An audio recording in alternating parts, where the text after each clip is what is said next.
ఇక్కడ స్త్రీ ఋతుక్రమం అపవిత్రం కాదు, అదో పెద్ద పండుగ. ఇది ఆలయం మాత్రమే కాదు, సృష్టి మొదలయ్యే స్థలం. అదే 51 శక్తి పీఠాల్లో ఒకటైన కామాఖ్య మందిరం. పురాణాల ప్రకారం సతీదేవి యోని భాగం ఇక్కడ పడిందని భావిస్తారు. ఇక్కడ అమ్మవారు సింహాసనం మీద కూర్చోలేదు, ఆమె భూమి గర్భంలో దాగి ఉంది. ఎందుకంటే ఇక్కడ ఉన్నది విగ్రహం కాదు, యోనిశిల. అంటే ప్రతి జీవి పుట్టే మొదటి ద్వారం. యోని ఆకార శిలని మాత రూపంగా భావించి కొలుస్తుంటారు. ప్రపంచంలో ఏ దేవాలయంలో జరగని సాంప్రదాయం ఇక్కడ నిర్వహిస్తారు. అదే అంబుబాచి మేళా.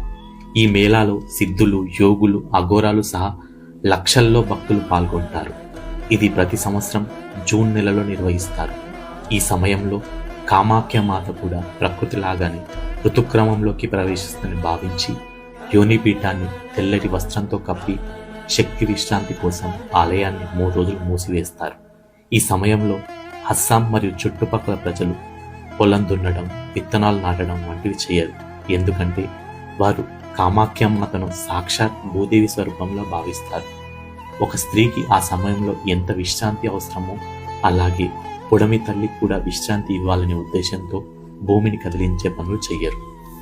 4వ రోజు అపార శక్తితో ఆలయ తలుపు తెరుస్తారు.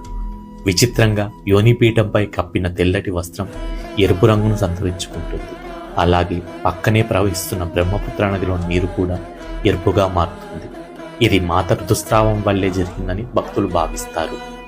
ఈ ఎరుపు రంగు వస్త్రాన్ని చిన్న ముక్కలుగా చేసి భక్తులకు ప్రసాదంగా ఇస్తారు. వారు దీన్ని ఎంతో పవిత్రంగా భావిస్తారు. ఈ సాంప్రదాయం స్త్రీ శరీరంలో జరిగే సహజ మార్పులు అపవిత్రమని కాకుండా ప్రకృతిలో భాగంగా గౌరవించే భావనను కలిగిస్తుంది. అందుకే ఈ కామాఖ్య మందిరం భక్తికి మాత్రమే కాదు, స్త్రీ శక్తికి, గౌరవానికి ప్రతీక.